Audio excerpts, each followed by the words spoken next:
সময় আর নষ্ট করো না, মেয়েটাকে দাও। ওই দরিদ্রতায় পড়ে থেকে এই কম বয়সী মেয়েটার কি বা হবে বলো? আমার বাড়িতে সে রানীর মতো থাকবে। কিন্তু বাবু, আমায় দয়া করুন, ও আমার নাতনি, ওর বোনকে ছেড়ে কিভাবে থাকবে? বোন? ওই যে দাঁড়িয়ে আছে ওই মেয়েটা, সে তো বড়, নিজের দেখভাল করতে পারবে, কিন্তু এই ছোটটি এখানে মরবে খেতে না পেয়ে। তুমি এদিকে এসো মা, এদিকে এসো, এদিকে এসো। দাদি, দাদি, আমি যাব না, আমায় বাঁচাও।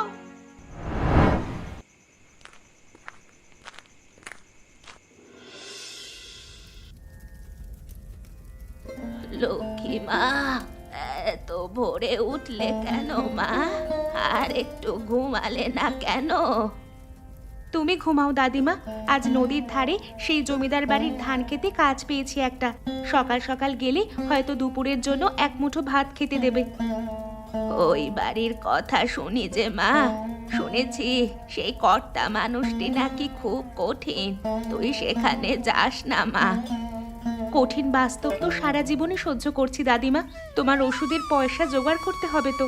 তোমার জ্বর তো একটু কমেছে, আমার ফিরতে সন্ধ্যা হবে। বাইরে থেকে দরজা বন্ধ করে যাব কিন্তু। সাবধানে থাকিস বাছা, এই বর্ষায় নদীর পথ খুব বিপজ্জনক কিন্তু। চিন্তা করো না, আমি যাই।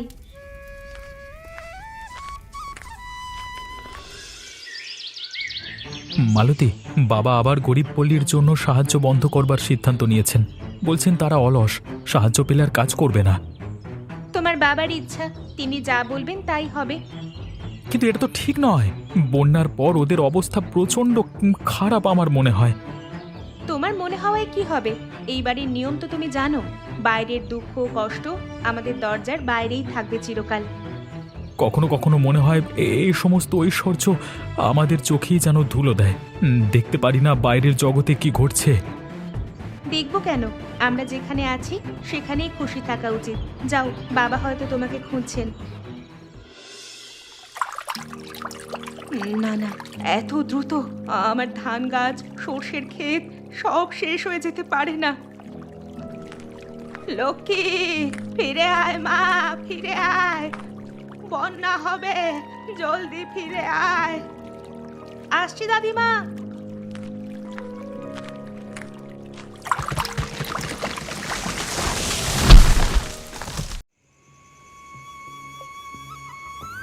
লক্ষ্মী, শুনছো?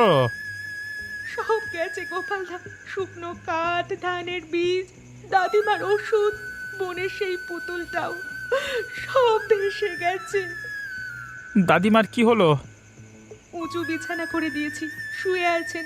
ভয়ে আর ঠান্ডায় জ্বর জ্বর করছে, কিন্তু আর ওষুধ তো নেই। আমাদের বাড়িটা উঁচু ছিল একটু, তাই কিছু বেঁচেছে। মা দিয়েছেন তোমাদের জন্য, দাদিমার জন্য নিয়ে এসেছি। তোমার বাড়ির অবস্থাও তো ভালো নয়, আর আমরা আবার তোমাদের উপর বোঝা হচ্ছি। আমরা তোমাদের প্রতিবেশী লক্ষ্মী, দুঃসময়ে একে অপরেরই তো সত্যিকারের পাশে থাকা উচিত। তুমি যখন ছোট ছিলে আমার মাকে খাবার দিয়েছিলে, মনে আছে? আজকে আমার পালা। এই বন্যা সব কেড়ে নিয়েছে, এটা ঠিক, কিন্তু মাটি আর আমাদের হাত তো কেড়ে নেয়নি। যখন জল সরে যাবে আমরা চাষ শুরু করব, আমি সাহায্য করব তোমাদের। ধন্যবাদ গোপালদা। দেখেছিস মালতী, প্রকৃতি নিজেই পরিষ্কার করে দিচ্ছে সব। ওই নিচু জমিতে ওদের বসতি থাকাই উচিত নয়। এখন ওরা নিজেরাই চলে যাবে, বন্যায় সব সাফ হয়ে গেছে। বাবা, ওই ঝুপড়িগুলোর মধ্যে কতজন লোক ছিল? মানে কিসের হিসেব? 20-30 যাই হোক, তুই এগুলো নিয়ে ভাবিস কেন আবার? ওরা এখন আছে কোথায়? রাতে শোয়ার জায়গা আছে ওদের? খাবার আছে? শিশুরাও আছে নিশ্চয়ই ওদের মধ্যে। আচ্ছা, তুমি কি কখনো ভেবে দেখেছো যে ওদের মধ্যে কেউ হয়তো তোমারই পরিবারের কেউ হতে পারে, বহু বছর আগে হারিয়ে যাওয়া কেউ? মালতী, কি বলছিস কে তুই? কে তোকে সব কথা শিখিয়েছে? বিশ্বজিৎ? কেউ শেখায়নি, আমি নিজেই দেখছি। আজ সারাদিন ছাদে দাঁড়িয়ে দেখেছি তোমার সেই অলস গরিবরা কিভাবে একে অপরকে টেনে তুলছে কাদা থেকে, আর আমরা শুধু হাঁ করে দেখছি। তুই বুঝিস না মা, এটাই দুনিয়ার চাল। শক্তিশালীরা থাকে আর দুর্বলেরা যায়। তুই আমার মেয়ে, রাজবধূ, তোকে এসব নিয়ে ভাবতে হবে না। না, আজ থেকে আমি ভাববো, কারণ যদি আমি তোমার মেয়েই হই তাহলে আমার বোধহয় একটা বোন ছিল, যে এই বন্যায় হয়তো ডুবে মরছে।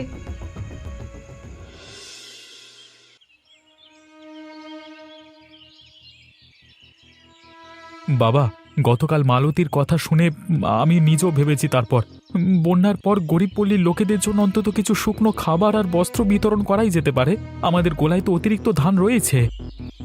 বিতরণ আবার? বিশ্বজিৎ, তুমি এখনো শিক্ষা পাওনি? একবার সাহায্য করলে তারা ভিখিরিতে পরিণত হবে। মনে রাখবে, দয়ার চেয়ে ভয় বেশি কার্যকর। কিন্তু এবার পরিস্থিতি ভিন্ন। ঘরবাড়ি হারিয়েছে মানুষ, শীতের রাতে তারা থাকবে কিভাবে? শীতের রাতে তারা নিজেদের ব্যবস্থা করবে। তারা যদি সত্যি পরিশ্রমী হতো তাহলে নদীর এত কাছে ঝুপড়ি বাঁধত না। তাদের নিজেদের বুদ্ধির অভাবের মূল্য দিতে হবে তাদেরকেই। আর শুনেছি তুমি আমাদের কাছারি থেকে একজন দরিদ্র কৃষককে বীজ ধার দিতে বলেছ। সে অনুরোধ আমি বাতিল করেছি। গোপাল প্রসাদ, সে তো খুবই সংগ্রামী আর পরিশ্রমী একজন কৃষক। তার জমি তো তার জমি আমাদের সীমানার পাশেই। সে যদি এবার ভালো ফসল তুলতে পারে তাহলে চাষিরা বেশি দাম চাইবে।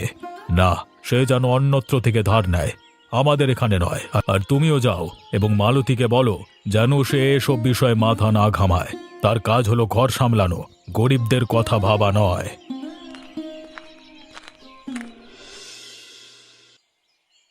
দাদিমা আজ কিছুটা ভালো আছে। তুমি যে ওষুধটা এনে দিয়েছিলে তাতে জ্বর কমেছে। ভালো খবর। তবে নতুন ঘর তোলবার আগে তোমাদের কিন্তু আমাদের বাড়িতেই থাকতে হবে। মা জোর করছেন বারবার। আমরা ইতিমধ্যেই অনেক বোঝা হয়ে গেছি তোমাদের জন্য গোপালদা। বারবার বলেছি, বোঝা নয় লক্ষ্মী। বিপদে একে অপরের পাশে থাকাটাই তো আসল জীবন। তুমি কেন এত করো, কেন এত করো গোপালদা আমাদের জন্য?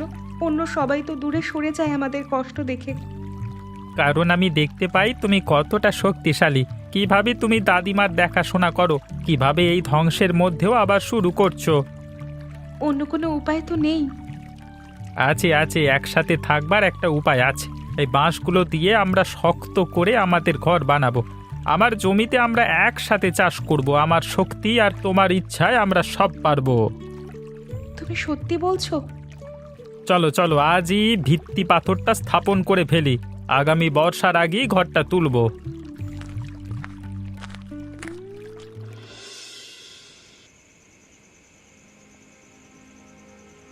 মালতী, সারাদিন চুপ আছো, কিছু হয়েছে? আচ্ছা, তুমি কি মনে করো আমার একটা বোন ছিল? কেন হঠাৎ এমন কথা? বাবা কিছু বলেছেন? না, তিনি কিছুই স্বীকার করবেন না। কিন্তু আমি মাঝে মাঝে স্বপ্ন দেখি, একটা মাটির ঘর, একটা কাঠের পুতুল আর একটা মেয়ে যাকে আমি দিদি বলে ডাকি। এটা কি শুধুই স্বপ্ন? মালতী, আমি শুনেছি কিছু গল্প। অনেক বছর আগে যখন আমি খুব ছোট, বাবা একবার দূরের একটি গরিব পল্লী থেকে এসেছিলেন। সঙ্গে এনেছিলেন একটি মেয়েকে, যেন তার নতুন কন্যা। লোকজন অনেক কথা বলতো, মানে সে আসলে বলো, সে আসলে কি? আসলে কি তা নিশ্চিত করে কেউ জানে না। বাবা কখনোই সে বিষয়ে কথা বলেননি। এবং যে গ্রামের কথা বলছো সেটিই তো এই বন্যায় সবচেয়ে বেশি ক্ষতিগ্রস্ত হয়েছে। তাহলে ওই গ্রামেই খোঁজ নিতে হবে।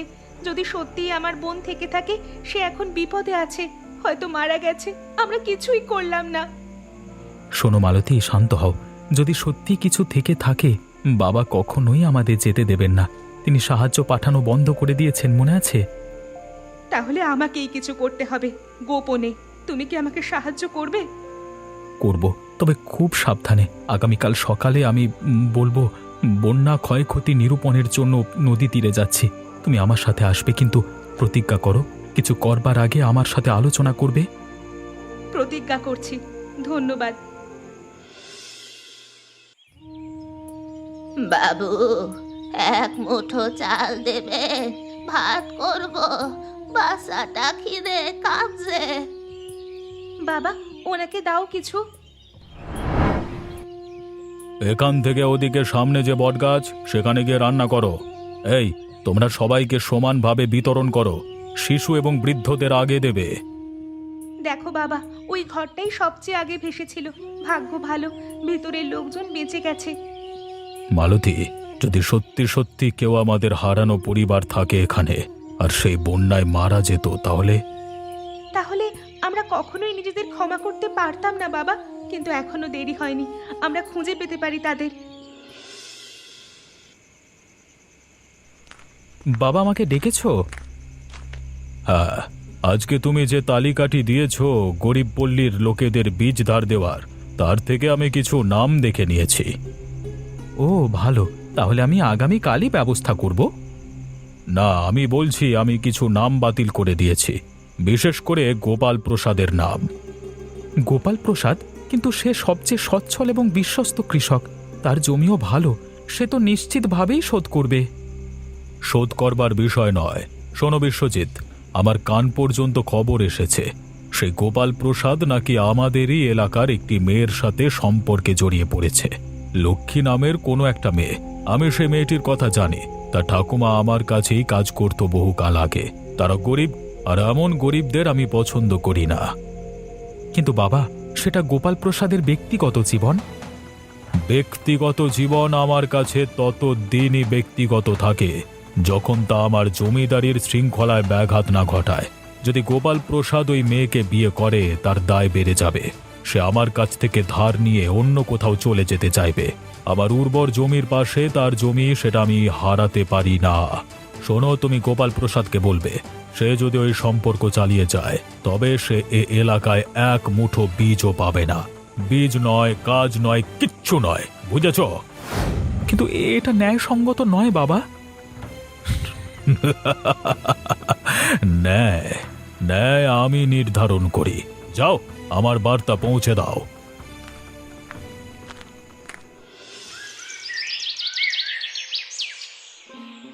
লক্ষ্মী, তুই এখানে আছিস মা? হ্যাঁ দাদিমা, আমি এখানে আছি, একটু জল দেব?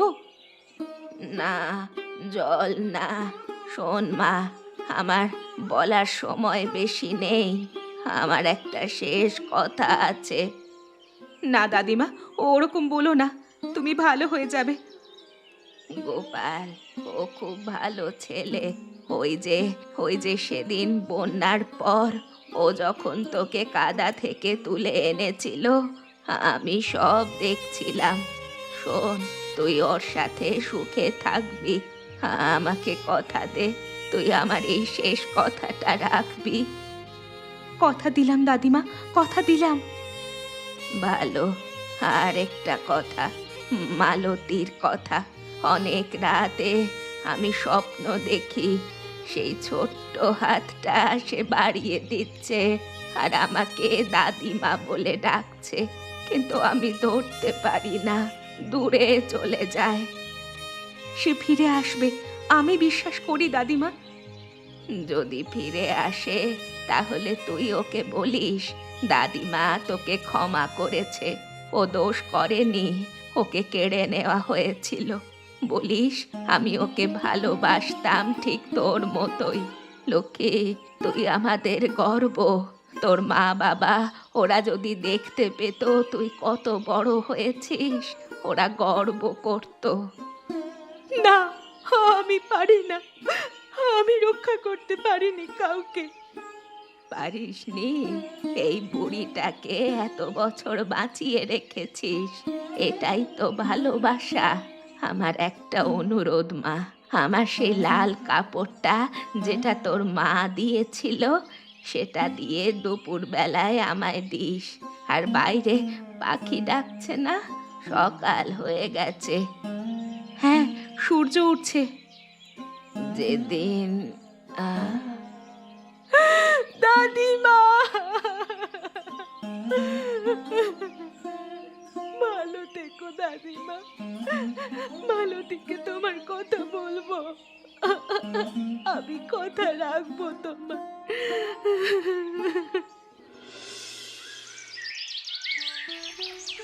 ওই গাছটা মনে আছে? আমরা এই নিচে খেলতাম। তুমি এখানে কেন? পথভ্রষ্ট হয়ে এসেছো নাকি? পথভ্রষ্ট হয়েছিলাম বহু বছর আগে, আজ হয়তো খুঁজে পেতে এসেছি। কি খুঁজতে? আমার বোনকে খুঁজতে এসেছি আমি। তোমার বোন? তার নাম লক্ষ্মী, আমি মালতী। আর এটা আমাদের দুজনের পুতুল, দুজনের জোড়া ছিল দুজনের কাছে। তুই মালতী? সত্যি সত্যি তুই? দিদি, আমাকে চিনতে পারছিস না? সেই যে তুই আমাকে বুকের মধ্যে লুকিয়ে রেখেছিলি, রাতে ভয় পেলে তুই গান গেয়ে শোনাতি। না, এটা স্বপ্ন হবে হয়তো। বারবার স্বপ্ন দেখি আর রোজ ভোরে ঘুম ভেঙে কাঁদি। স্বপ্ন নয় দিদি, আমি এসেছি সত্যি। তুই দেখ, আমি বড় হয়েছি, কিন্তু তুই তুই ঠিক সেই রকমই আছিস। চোখে সেই একই ভালোবাসা। মালতী, ও আমার মালতী, তুই কোথায় ছিলি বোন? আমি তোকে খুঁজে বেরিয়েছি গ্রামে গ্রামে। সবাই বলতো তুই মরে গেছিস। আমাকে নিয়ে গিয়েছিল হরিশঙ্কর, বলেছিল আমি তার মেয়ে। আমি সব ভুলে গিয়েছিলাম, কেবল অস্পষ্ট স্বপ্নের মতো সব মনে হতো। কিন্তু বন্যার পর মনে পড়তে শুরু করে ওই ঝুপড়ি, নদী আর তোর মুখ। দাদিমা তোকে ক্ষমা করেছে, তার শেষ কথা তোকেই বলে গেছেন। দাদিমা, তিনি চলে গেছেন আজ সকালে, কিন্তু তিনি শান্তিতে গেছেন। তোর কথা শুনে হাসছিলেন। আমি আসতে পারিনি, আমি জানতাম না। এখন এসেছিস তো, এটাই শান্তি। তুই আমার সাথে চল, আমাদের এই নতুন ঘরে চল। দাদিমার শেষ ইচ্ছা আমরা যেন একসাথে থাকি। নতুন ঘর? হ্যাঁ, আমার হবু বরের সাথে আমরা গড়ছি। তুই দেখবি এবার কেউ আমাদের আলাদা করতে পারবে না। কিন্তু বাবা, তিনি তোকে ছেড়ে দিয়েছেন এখানে আসতে না? আয়, আমি তোকে সব জায়গা দেখাই, আমাদের জমি, আমাদের ভবিষ্যৎ। দিদি, একটা কথা বলবো? তুই জানিস আমি ধনীর মেয়ে হয়ে কি পেয়েছি? সোনা, রূপা। কিন্তু রাতে ঘুমাতে গেলে কেউ আমার পাশে বসে গান গাইতো না। কেউ ভয় পেলে বলে দিত না, ভয় পাস না, দিদি আছে। এখন থেকে বলবো, প্রতি রাতে চিরকাল, আমি চিরকাল তোর পাশে থাকবো। এবার কেউ তোকে নিয়ে যেতে পারবে না। এটাই কি রান্নাঘরের জানালার জন্য ঠিক হবে? হ্যাঁ ঠিক, ওইটা ওখানে রাখো। ধন্যবাদ বিশ্বজিৎ দা। দিদি, এই মাটির হাঁড়ি কয়টা কোথায় রাখবো? বাবা বলেছিলেন নতুন ঘরে নতুন বাসন চাই। তুই সত্যি আমাকে রাজকন্যা বানাতে চাস? ওগুলো রান্নাঘরে রাখ, সাবধানে। গোপাল প্রসাদ, বাবু। আমি তোমার জন্য একটা জিনিস এনেছি, একটা নতুন নাগলের ফাল। শুনেছি তোমার পুরনোটা ভেঙে গিয়েছিল বন্যার সময়। অনেক ধন্যবাদ বাবু, কিন্তু আমি যে কোনো কিন্তু নেই। তুমি একজন ভালো কৃষক, আর তুমি লক্ষ্মীকে যে সম্মান দিয়েছ, সে বন্যায় সে কথা আমার কানে এসেছে। আমি ভুল ছিলাম গো লক্ষ্মী, আমি অনেক কিছু কেড়ে নিয়েছি। তোমার বোন, তোমার শান্তি, তাই নতুন করে ক্ষমা চাওয়ার কিছু নেই। কিন্তু আজ থেকে আমি তোমাদের দাদু। যদি তোমরা রাজি থাকো। তাহলে আর দেরি কেন? এই দরজাটা আজকে শেষ করে ফেলি। হ্যাঁ হ্যাঁ, চলো চলো চলো, আর বলো আমাকে কি করতে হবে বলো। আর এই দরজা কখনো বন্ধ থাকবে না। মালতীর জন্য, বিশ্বজিৎদার জন্য, সবার জন্য সব সময় খোলা।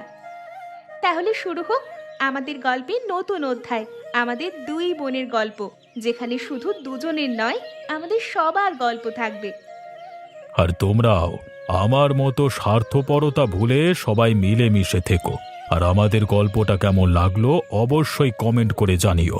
আর চ্যানেলটিকে সাবস্ক্রাইব করে আমাদের পাশে থেকো কিন্তু। হ্যাঁ।